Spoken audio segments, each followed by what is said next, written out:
Top, c'est parti. Voilà. Bonjour et bienvenue à tous à ce webinaire organisé par le comité de liaison alimentation nutrition des Hospices civils de Lyon et qui s'inscrit dans le cadre de la semaine de la dénutrition. La semaine de la dénutrition, c'est un événement national auquel les Hospices civils participent activement depuis des années. Cette année, nous avons fait le choix d'organiser des webinaires, donc un webinaire par jour, toute la semaine, autour de thématiques clés de la dénutrition. Donc, pour ce premier webinaire, nous avons la chance d'accueillir Chloé Brune. Donc, Chloé Brune est diététicienne à l'hôpital Femmes-Mères-Enfants à Lyon et elle va nous parler de dépistage de la dénutrition chez l'enfant actualisé. Le webinaire durera 15 minutes. Vous avez la possibilité de poser des questions tout au long du webinaire via le chat.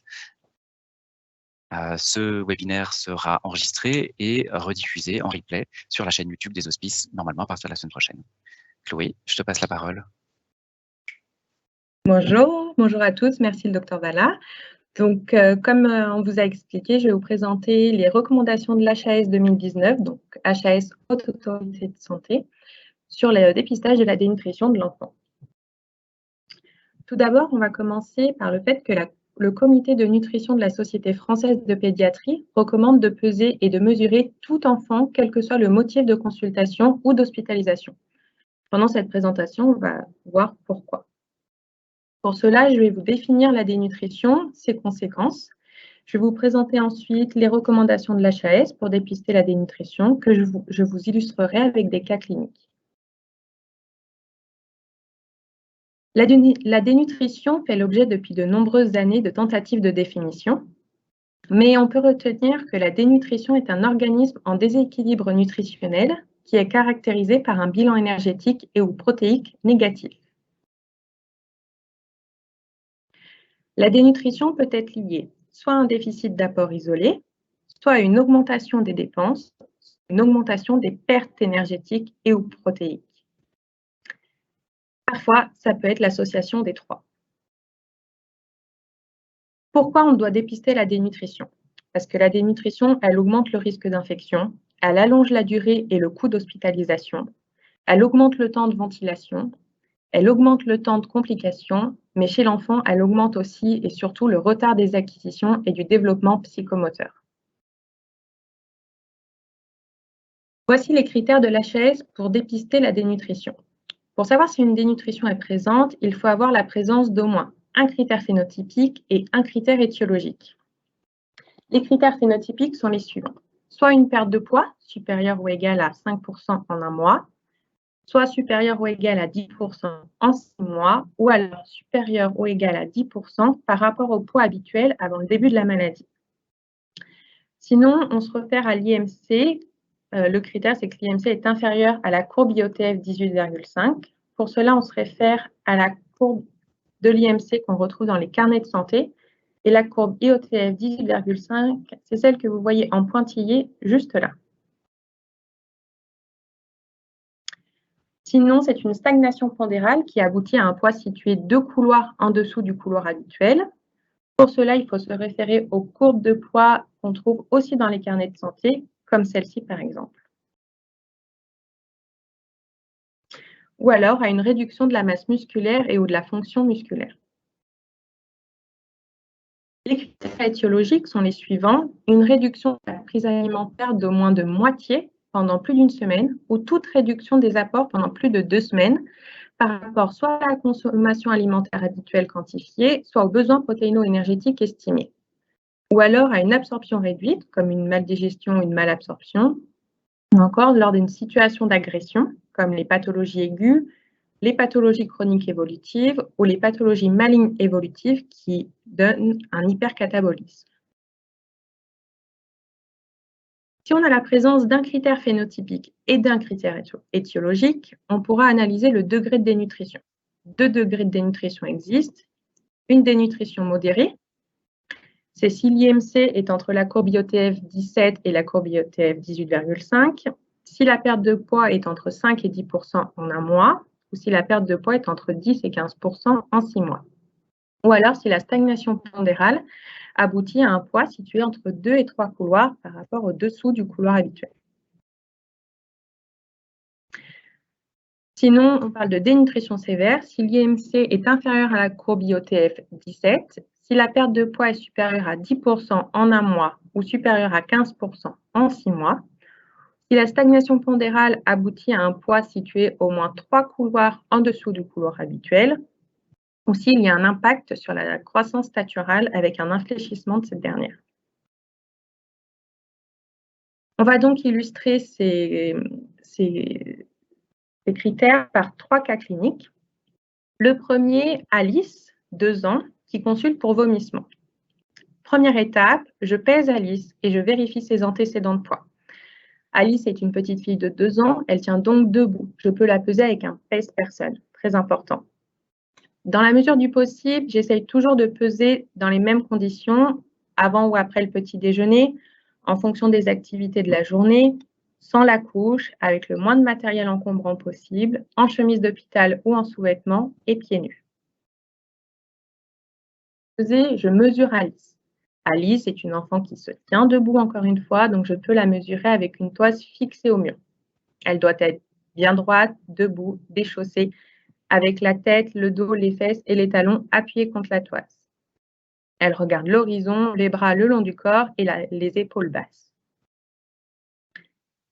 Et donc mesurer et peser Alice. Donc elle a été pesée à 11 kg. Je vois sur son carnet de santé un poids antérieur à 10,3 kg il y a 2 mois. On note une prise de poids, tout va bien. Je me réfère à la courbe de poids. Je prends donc la courbe de poids des filles de 1 mois à 3 ans que l'on trouve dans les carnets de santé. En bas, vous avez l'âge en mois. Sur les côtés, le poids. À 24 mois, 2 ans, elle fait 11 kg. Elle est dans les courbes. Son poids antérieur à 10,3 kg nous montre qu'elle suit ses courbes. Tout semble bien aller. Je l'ai mesurée à 87 cm. Je me réfère donc à la courbe de taille des filles de 1 mois à 3 ans, que l'on trouve aussi dans les carnets de santé, avec toujours l'âge en mois en bas et la taille sur les côtés en centimètres. Elle est dans la moyenne, tout va bien. Ses antécédents nous montrent qu'elle suit ses courbes, tout va bien. Je calcule l'IMC. Pour tout le monde, l'IMC, c'est le poids divisé par la taille au carré.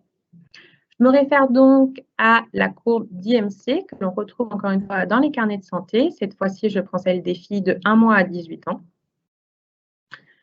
Toujours pareil, l'âge cette fois-ci en année en bas et l'IMC sur les côtés. Alice a 2 ans, l'IMC est à 14,5. On constate qu'elle est en dessous de la courbe IOTF 18,5. On a donc un critère étiologique avec les vomissements qui est une pathologie aiguë et un critère phénotypique avec l'IMC inférieur à la courbe IOTF 18,5. On a donc une dénutrition. Exemple numéro 2, Hugo, 15 ans, est hospitalisé pour fracture de la cheville. Comme pour Alice, je pèse, je mesure et je vérifie les antécédents de poids d'Hugo. Il a donc été pesé 56 kg pour 1,70 m. Je me réfère donc à la courbe de taille et de poids des garçons de 1 à 18 ans cette fois-ci, avec toujours pareil l'âge en bas en année et sur les côtés le poids ou la taille. Je rentre donc son poids, 56 kg pour 1,70 m. Il est dans les courbes, dans la moyenne, tout est parfait. Je rentre son IMC, la même courbe que tout à l'heure, courbe d'IMC pour les garçons de 1 mois à 18 ans. Il est dans la moyenne, tout va bien. Simplement, on constate qu'on note une perte de poids. Il était à 66 kg. Les parents, en discutant, nous informent que cette perte de poids date d'il y a 1 mois à peine. On voit du coup aussi une cassure nette dans la courbe de poids qui entraîne une variation de poids de 5% en 1 mois. On a donc un critère étiologique avec la fracture de la cheville, une pathologie aiguë, et un critère phénotypique avec la variation de poids. On a donc une dénutrition. Troisième cas clinique, Amy, 10 mois, est hospitalisée pour bronchiolite. Amy, à la différence d'Alice et Hugo, est un nouveau-né et ne se tient donc pas debout. Dans les mêmes conditions, je pèse, je mesure, je vérifie les antécédents de poids d'émis. Et du coup, pour ça, j'utilise un pèse-bébé. J'utilise aussi une toise mobile pour la mesurer. Donc, quand on a une toise mobile, on couche l'enfant, on le déchausse, on le met bien à plat sur un plan dur, la tête bien droite. On n'hésite pas à demander de l'aide aux parents pour maintenir la partie fixe de la toise au sommet du crâne et on ramène la partie mobile de la toise vers la plante des pieds. Amy est donc pesé à 7,350 kg et mesuré à 72 cm. Son IMC est calculé à 14,2. Je rentre donc sur les courbes des filles de 1 mois à 3 ans. Donc, sa taille, qui est dans la moyenne, et son poids, qui est un petit peu en dessous, mais qui reste dans les courbes. Mais en discutant avec les parents et en regardant dans le carnet de santé, et notamment au niveau des courbes, on constate que le poids n'a pas évolué depuis 2 mois et on note donc un infléchissement de la courbe. Cette stagnation pondérale a entraîné une cassure de 2 couloirs. On est donc dans un critère de dénutrition parce que nous avons un critère étiologique qui est la pathologie aiguë, la bronchiolite.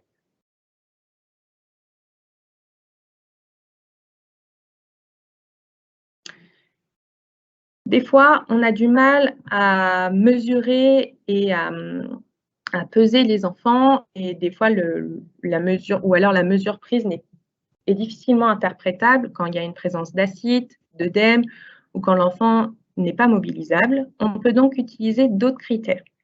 Le rapport PB sur PC, donc périmètre brachial sur périmètre crânien. Il est utilisé chez les enfants de moins de 4 ans uniquement. Et s'il est inférieur à 0,3, on parle de critères de dénutrition. On peut aussi se référer aux courbes du PB, donc du périmètre brachial que l'on retrouve chez l'OMS. Donc, les courbes sont les suivantes. Là, vous avez le périmètre brachial pour l'âge pour les filles, donc avec l'âge en bas. Donc, cette fois-ci, c'est de 0 à 5 ans. Le périmètre brachial sur les côtés. Plus on s'éloigne de la ligne verte, plus il y a un risque de dénutrition. Et vous avez aussi la même chez les garçons.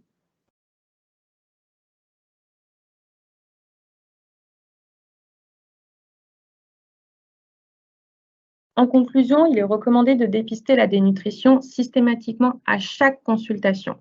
Il est aussi très important de reporter l'évaluation nutritionnelle dans le carnet de santé et remplir les courbes du carnet de santé. Le diagnostic de dénutrition nécessite la présence d'au moins un critère phénotypique et un critère étiologique. Évidemment, le diagnostic d'une dénutrition nécessite la mise en place d'une prise en charge nutritionnelle et d'un suivi. Si c'est en ville, le pédiatre, le médecin traitant peut prendre en charge cette prise en charge nutritionnelle et faire le suivi.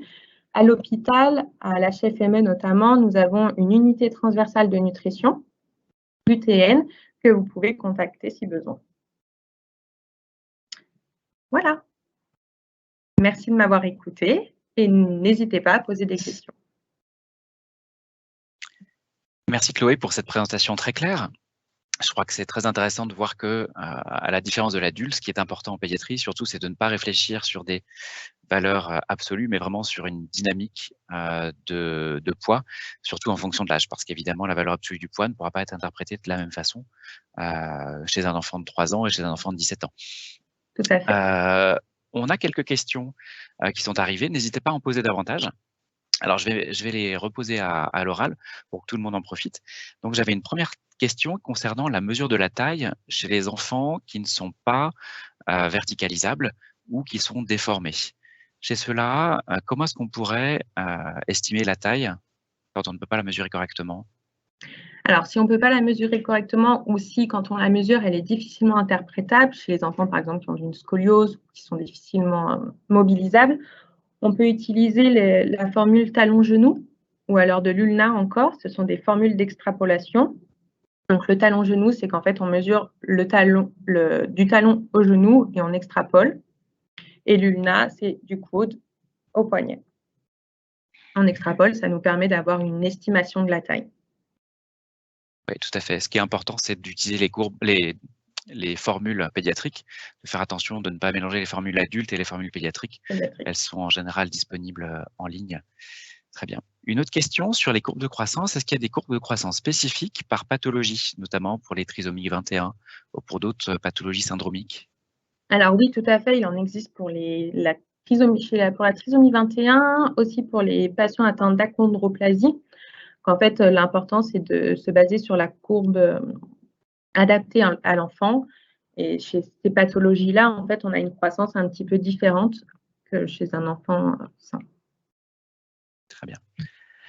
J'ai une autre question du chat qui me demande, alors c'était au sujet du premier cas clinique. La personne notait que sur la courbe de poids et de taille qui était régulière et dans les normes, on considérait l'enfant dénutri à cause de son IMC bas uniquement. La question que l'auditeur posait, c'était de savoir si ça pouvait correspondre à un enfant maigre plutôt qu'un enfant dénutri. Alors oui, ça peut. C'est plutôt un enfant du coup qui sera maigre, mais comme on a quand même une pathologie aiguë qui sont les vomissements, il faut faire attention et du coup prendre en charge comme une dénutrition.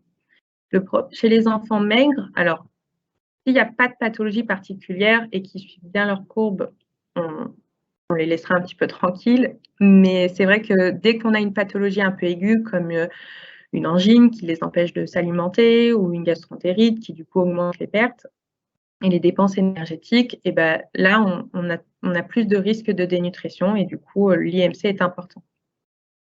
Oui, je crois que c'est vraiment primordial de s'intéresser aux critères étiologiques. C'est ce qui a été introduit par la HAS sur ces dernières recommandations. Et l'association de ce critère avec un critère phénotypique suffit normalement au diagnostic. Bien évidemment, après, il faut l'affûter ce diagnostic et c'est la plus-value des diététiciens formés, c'est la plus-value des professionnels de santé formés pour aller un peu au-delà, bien évidemment. Une autre question du chat au sujet de l'évaluation de la fonction et ou de la force musculaire. C'est vrai que les recommandations HAS n'en parlent pas du tout. Qu'est-ce que tu penses, toi, Chloé, de cette évaluation-là et comment la faire en pédiatrie? Alors, l'HAS, on n'en parle pas du tout, ça c'est sûr, ce qui est dommage.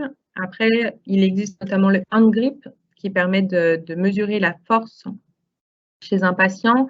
Alors, nous, en pédiatrie, on ne l'utilise pas beaucoup, en tout cas à l'hôpital, mais ça peut être très intéressant, notamment dans les pathologies comme cardiaque, par exemple, où le poids est difficilement interprétable et où on aura vraiment un œil critique sur la perte de masse musculaire. C'est vrai que ce qui est difficile en pédiatrie, c'est les normes qui ne sont pas établies pour chacune de ces mesures de fonction musculaire, en tout cas en fonction de l'âge. Le hand grip, avant l'âge de 5 ans, il n'est pas vraiment utilisable, il n'est pas reproductible. Donc, on est un petit peu pris en défaut, je suis d'accord avec toi. Une autre chose qu'on ne voit pas du tout dans la définition de la dénutrition, dans ces dernières recours HAS, c'est l'albumine. Alors, l'albumine, chez l'adulte, elle sert à grader la sévérité de la dénutrition. En pédiatrie, ils l'ont fait disparaître totalement de l'algorithme. Et donc, finalement, la dénutrition, elle a un diagnostic qui est clinique et anamnestique. Il n'y a pas besoin, normalement, de faire d'examen complémentaire pour faire le diagnostic de dénutrition. Une nouvelle question concernant les scores de dénutrition. Alors, c'est un petit peu différent. C'est les scores type SRNP, les scores type Strong Kids. Comment est-ce qu'on les utilise par rapport à ces critères HAS? Alors, c'est difficile de les utiliser comme véritables critères, mais par contre, ils ont vraiment leur place dans le dépistage parce que leur but est d'évaluer le risque nutritionnel et donc d'éviter la perte de poids. C'est des items simples qui sont faciles à recueillir en pratique clinique, donc c'est vrai que ça permet d'évaluer le risque de dénutrition. Il y en a le SRNP, il se base aussi sur la douleur, qui peut être intéressante, notamment sur la prise alimentaire. Quand on est douloureux, on peut diminuer nos prises alimentaires et du coup, entraînant un risque de dénutrition. Le Strong Kids, lui, a le mérite d'être très rapide et il prend en compte toutes les critères, variation de poids, perte d'appétit, si jamais il y a des difficultés pour s'alimenter, s'il y a des pathologies particulières. Donc, ça peut être une vraie aide dans les services de soins ou dans les cabinets pour lutter et lutter contre la dénutrition. Oui, donc score de dénutrition plus pour le dépistage et HAS plus pour le diagnostic. C'est ça. Très bien. Une autre question sur les professionnels de santé concernés par ce diagnostic de la dénutrition. Finalement, ça relève de qui, cette évaluation nutritionnelle? Alors, à l'hôpital, ça va dépendre des soignants, des infirmières, des auxiliaires qui vont accueillir l'enfant dans un service de soins. Il faut bien le mesurer, bien le peser, ne pas se baser sur un poids référent d'il y a quelques jours ou quelques semaines. Ça va être aussi les médecins, les pédiatres, les professionnels de la nutrition comme les diététiciens qui auront vraiment un rôle sur le dépistage. D'accord. Donc finalement, c'est très multidisciplinaire. Oui. On peut imaginer que dans les structures médico-sociales, on peut aussi faire intervenir les éducateurs, ou est-ce que finalement, c'est pas tellement dans leurs compétences? Oh bah si, tout à fait. Peser, mesurer un enfant, ça ne demande pas des capacités particulières. Donc, quand c'est mesuré dans les bonnes conditions, ils sont tout à fait capables d'alerter en tout cas un professionnel de la santé, comme un médecin ou les infirmières du centre. Très bien. Et cette traçabilité, finalement, alors, elle se fait où essentiellement? Dans le carnet de santé dont tu parlais? Oui. Bah, le carnet de santé, c'est le document qui va vraiment suivre l'enfant pendant toute son enfance, jusqu'à toute sa vie, j'ai envie de dire, puisque même en tant qu'adulte, on a aussi nos carnets de santé encore. Donc, c'est quand même important de rentrer les données dans ce carnet de santé. Après, maintenant, les praticiens, on est tous sur l'informatique, donc on a tous des courbes sur les dossiers informatiques, mais le carnet de santé reste quand même le moyen le plus sûr de suivre l'évolution et la croissance de l'enfant. Oui, je crois qu'on a quand même cette chance en France d'avoir des carnets de santé très bien renseignés par les professionnels de santé tout au long du parcours de l'enfant, que ce soit dans son suivi habituel ou au cours de la maladie. C'est vrai qu'on regrette peut-être qu'il n'y ait pas un outil commun informatisé qu'on puisse utiliser tous et renseigner tous. Peut-être que dans l'avenir, on arrivera à avoir ce genre d'outils, mais ça dépasse nos possibilités au sein d'une institution unique. Il faudrait que l'HAS se saisisse de ces problématiques-là. Oui. Après, les carnets de santé, je me permets, sont très bien remplis, ça c'est sûr. Après, des fois, c'est les courbes qui le sont un petit peu moins dans le carnet de santé. Mais si un professionnel n'a pas forcément le temps ou parce que lui, il a ses courbes sur son logiciel informatique, les parents peuvent tout à fait aussi le remplir en sortant de la consultation pour avoir aussi un suivi et un œil critique sur la croissance de leur enfant. J'ai une question qui vient d'arriver dans le chat et qui posait la question du moment auquel recourir à un diététicien. Est-ce qu'il faut recourir au diététicien quand le médecin ne s'en sort pas avec des conseils simples, ou est-ce qu'il faut aller en première intention? Finalement, qui intervient en premier, le diététicien ou le médecin? Alors, par habitude, on va dire française, c'est pas plutôt être le médecin qui va intervenir en premier. Après, au vu de notre expérience ici à l'hôpital, j'ai envie de dire que ça serait intéressant qu'un avis diététicien soit pris très régulièrement, simplement déjà pour une diversification alimentaire avec des enrichissements. On oublie souvent qu'un enfant n'est pas un petit adulte et qu'il a des besoins différents de chez l'adulte, comme un enrichissement en matière grasse ou en féculents plus important. Et donc, des fois, un avis diététicien pourrait être très, très intéressant et très formateur pour les parents pour la prise en charge de l'alimentation de l'enfant en général. Mais on est d'accord que dès que quelqu'un diagnostique ou dépiste une dénutrition, ça doit découler sur un avis médical et ou diététicien. Oui. Ça, c'est la finalité finalement d'avoir structuré le diagnostic de la dénutrition. Tout à fait. Eh ben, très bien. Alors, je ne vois pas d'autres questions arriver dans le chat. On arrive au terme de ce webinaire. Je voulais remercier Chloé Brune pour cette intervention, pour pour nous avoir fait une synthèse très actualisée du diagnostic de la dénutrition. Je vous rappelle qu'il y a 4 autres webinaires qui sont organisés tous les jours de la semaine. N'hésitez pas à vous connecter, c'est à la même heure sur le même principe, avec un lien différent à chaque fois. Je vous remercie. Merci.